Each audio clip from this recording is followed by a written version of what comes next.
سعودی ولی عہد شہزادہ محمد بن سلمان کا دورہ پاکستان مؤخر۔ سعودی ولی عہد کا وہ دورہ جس کا یہاں بہت چرچا تھا اب ایک ماہ سے زائد مدت کے لیے مؤخر ہو گیا۔ اس سے قبل سرکاری ذرائع نے انکشاف کیا تھا کہ سعودی ولی عہد 19 مئی کو پاکستان کے 2 روزہ دورے پر آئیں گے۔ اب معلوم ہوا ہے کہ ان کا یہ دورہ اس وقت تک مؤخر ہو گیا ہے کہ جب تک دونوں فریقین باہمی رضامندی سے نئے عبوری شیڈول کا تعین نہیں کر لیتے۔ سعودی ولی عہد کا دورہ پاکستان کی دعوت وزیر اعظم شہباز شریف نے اپنے دورہ سعودی عرب کے دوران دی تھی اور اسے شہزادہ محمد بن سلمان نے قبول بھی کر لیا تھا۔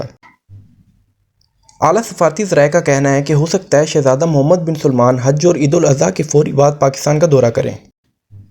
چنانچہ اب ان کا دورہ جون کے تیسرے ہفتے میں ہو سکتا ہے۔ اس کا شیڈول بھی عید کے بعد ہی دونوں ممالک جاری کریں گے۔ شہزادہ محمد بن سلمان پہلے بھی 2 مرتبہ پاکستان کے دورے پر آ چکے ہیں۔ دفتر خارجہ کی ترجمان ممتاز زہرا بلوچ نے کہا ہے کہ جو ہی ان کا دورہ شیڈول طے پا جائے گا وہ عوام کے سامنے لایا جائے گا۔